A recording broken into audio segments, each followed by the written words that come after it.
Hi there, and welcome to the next episode of Shar Stories. I want to start off with a point of clarification. I had previously mentioned that my children are mixed race, which they are. However, I neglected to include that they are also of German descent.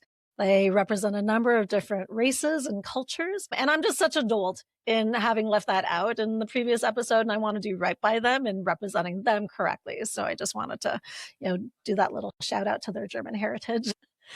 For today's episode, I want to share some of the thoughts that I've had over the past couple of years and very much focused on the wisdom of women. Currently, I am middle aged, navigating perimenopause, and it is a landmine of information and a very challenging time. In my conversations with some of my girlfriends, there are women who are navigating significant changes in their behaviors and their hormones. And it's a very challenging time to try and figure out what works for each of us. We're so woke a generation. I mean, forgive me for that term, but it's the thing that came to mind. We're so aware of what it is that we're experiencing, and we are completely bombarded with information, whether online or even reading the many books around menopause. And yet we are all quite unique in our experience with our hormones, with our periods. Each woman has had a different journey with their periods when they were younger, adulthood and becoming a mother or not. There's just an entire, I'll say, rainbow of factors contributing to each woman's unique experience. And what works for one woman might not work for another. Add on top of that, that big pharma is always there capitalizing on our fears and insecurities. And then a growing list of symptoms. It seems like every week I'm learning of some new symptom that I didn't know somebody had.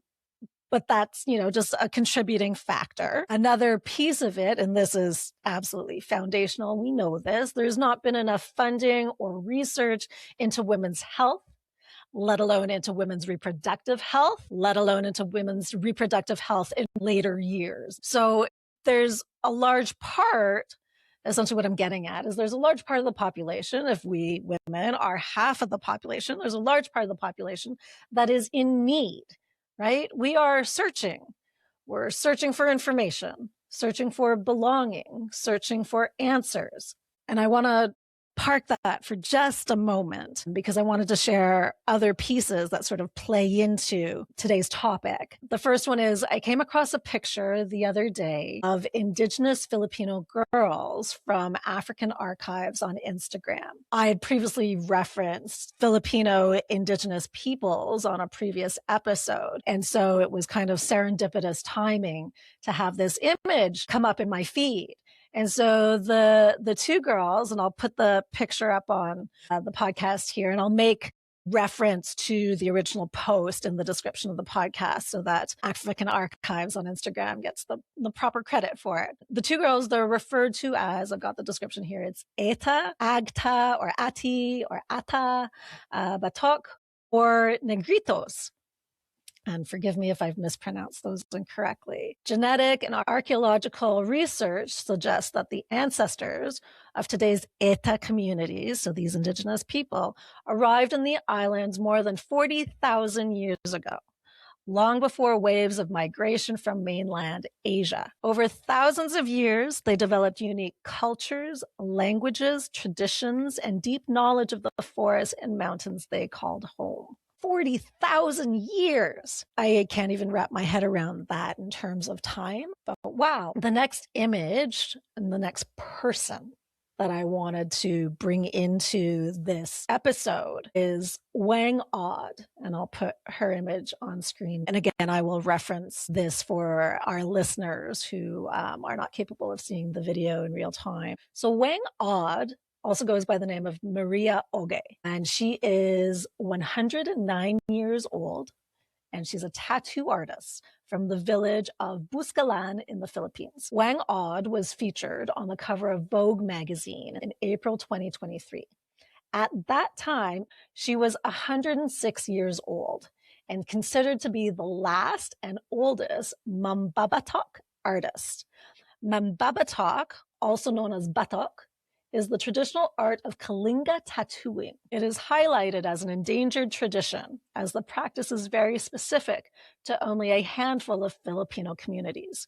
Some of the earliest tattoo representations date to 3,000 years old. Again, just the concept of 40,000, 3,000 years. That is a lot of time. Think about it. We are in the year 2026, just to keep it in perspective. So now bringing it back to the wisdom of women, certainly Wang Od would have a whole wealth of wisdom to share, and not only about Batak tattooing tradition, but also about longevity, right? I bet she may be the holder of wisdom about transitioning into the third or fourth quarter of womanhood. She may not even know she is the holder of that wisdom, as it's just something she's always known or been shown. Back to those two, ETA girls, I bet you they were shown things by their mothers, their aunts, their cousins, their older sisters, the women in their village, about how to, eat certain foods or how to scavenge for flowers or something like that. You can't help but think and reflect upon menopause has existed for as long as women have existed.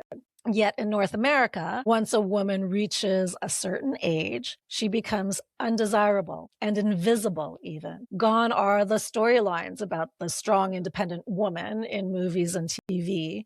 Gone are the older women from corporate culture.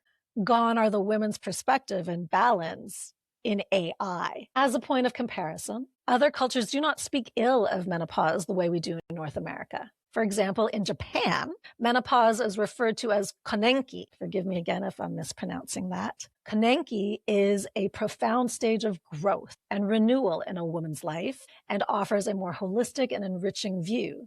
The concept is simply a changing of the seasons in a woman's life. As we middle-aged women search for answers and belonging, I believe there is a universal longing for the wisdom that won't or can't come from big pharma or medical research. Some of it starts with perspective, and so to approach, I'll say the Japanese view that menopause is not a negative or taboo that we can't talk about, but it could be viewed as a leveling up in a video game and the celebration of achieving a level of life experience, cha-ching, stars, coins, right? The other search for universal belonging, I think, has to do with the wisdom of women that is lost around perimenopause. Some cultures know to follow the cycles of the moon. Other cultures teach their young to forage for different herbs and mushrooms. There could be different practices that were once monthly rituals that helped to feel unburdened or to deal with women's hormonal rage that we don't know how to deal with in today's society, and I think that's going to be another future episode of women's rage. Society has yet to actually see a woman fully empowered and raging. We'll save that for another day. So back to today's topic, imagine if we could go back in time and we could ask one of our female ancestors, what are the top 1 to 5 pieces of advice that they would give to a woman navigating perimenopause? I bet we would have an entire canon of information that would serve us well during this transition. I also believe that there would be some similar practices or rituals across different cultures, races, and peoples. And that would be the universal wisdom of women that we all could benefit from. If there's something that I've shared in today's episode that resonated for you, I invite you to reach out and please feel free to leave a comment. I welcome the insights that you have. Thanks so much for listening. Shar